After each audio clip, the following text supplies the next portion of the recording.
Welcome back to Red Wolf Roundtable here on ASU-TV. And now, of course, I mentioned last week we may have a special guest on this week, and Coach Dezz Rogers has returned back to Red Wolf Roundtable. We didn't scare her off last time, Coach. How you doing? I had a great time last time I was here. I'm happy to be back.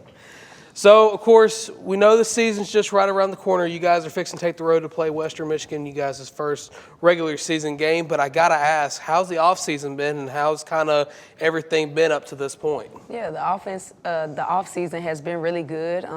We obviously brought in 9 new players to go along with the 3 that returned.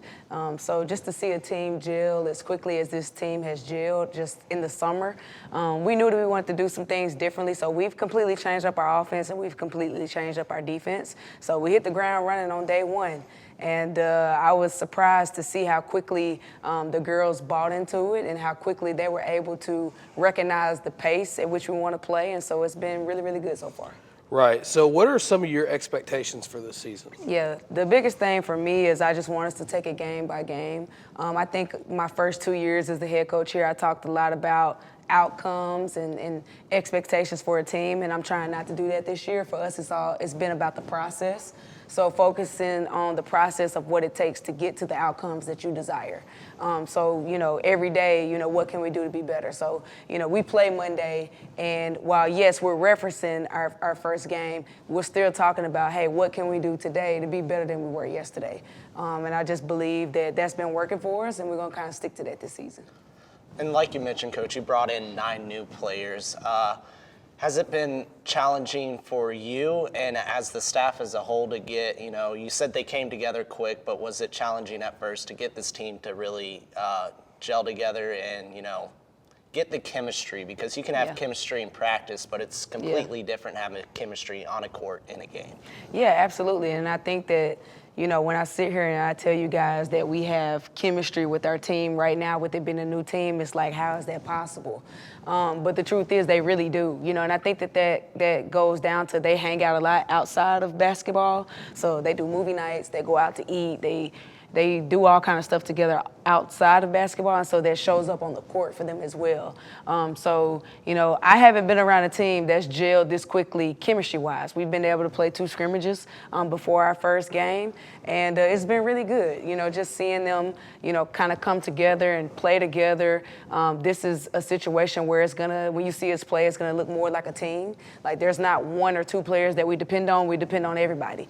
So right now, we have 11 that can play, and we play all 11 at this point. So you're going to see it feel more like like team ball than it will be individual play. Right. So what maybe went into retooling the offense in the offseason as well as maybe just because of how the morale was when the season ended last year? Yeah. We always wanted to play the way that we're going to play this year. We just didn't have the personnel to do that. So we knew at the end of the season we had to fix it. And so the only way to fix it is to reconstruct your whole roster. We lost some, and then some, it was a mutual thing. So we decided to go out and find players that can play the way we want them to play. So what does that mean? We need athletes that can score on all 3 levels. So they can shoot the 3, they can get to the rim, they can pass it, they can do everything that we need them to do. But then defensively, we press now. So that's going to be new for a lot of people. We press for 40 minutes. Whether you make it or you miss it, we're up in our press. And one of our scrimmages, we turned the team over 43 times. So we're going to try to turn people over as much as possible to try to create offense for ourselves. And so with the preseason rankings, when it came out, it had y'all projected as 13th. Mm-hmm. How have y'all been able to use that as motivation to go out there and prove everybody wrong? Honestly, we don't. To me, the preseason rankings is an opinion of a group of coaches, and we don't care about people's opinions.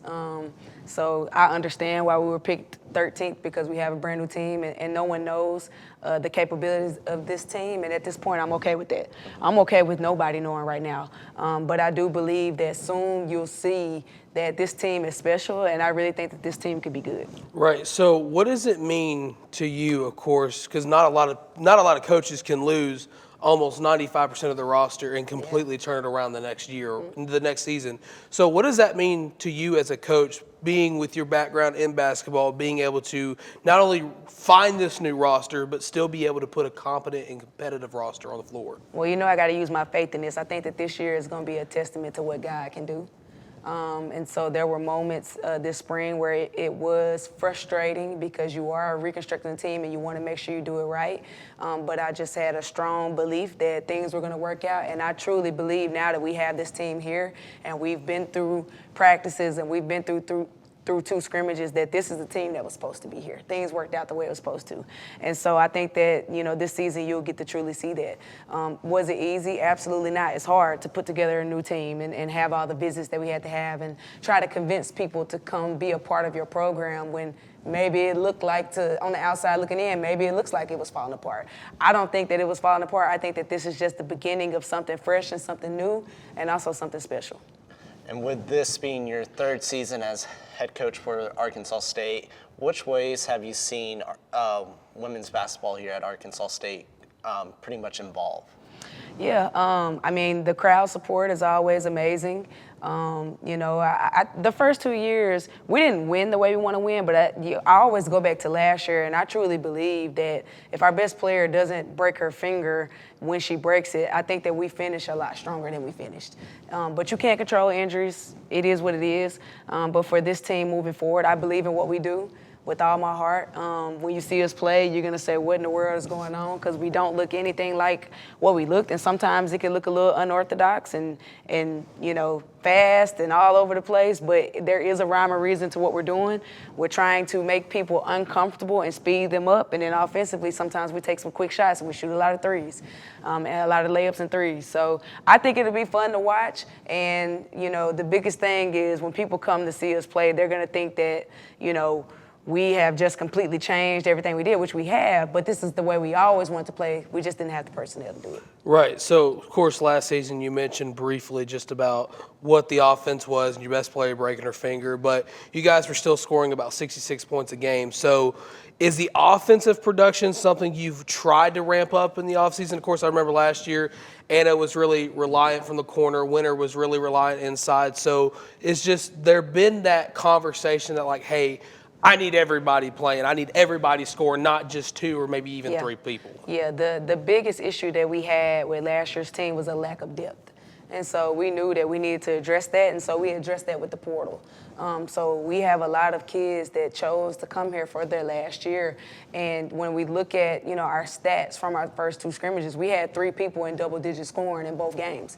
I truly believe we could get it to 4 or 5 in double digits because we have so many possessions. So to kind of break that down for you, in our second scrimmage, we had 88 possessions on offense. So when you have that many possessions on offense, if you're taking the right shots and you're getting good looks, then you can end up having somewhere between 3 to 5 in double-digit scoring. And that's the big thing for us because we didn't have that last year. So having that depth and just multiple people that you could depend on every night to score for you. Right. Well, Coach, again, we're super grateful that you came on today to talk about the women's basketball team. Hopefully this is going to be the start of more appearances on the show, of course, as the season goes on, and maybe next time you bring a couple players just to talk with them as well. But real quick, the last thing I have for you is what would it mean for you to come out strong and really just hammer home how much you have improved this team in the offseason?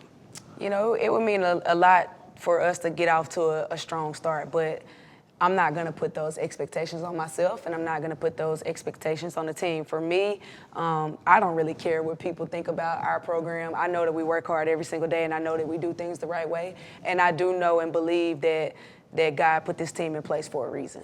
So we're going to continue to do what we do every single day, and we're going to continue to show up, and soon you'll see for yourself. Right. Well, Coach, again, thank you so much. And, guys, we're going to take a short break. When we come back, we'll have more to talk about right here on Red Wolf Roundtable.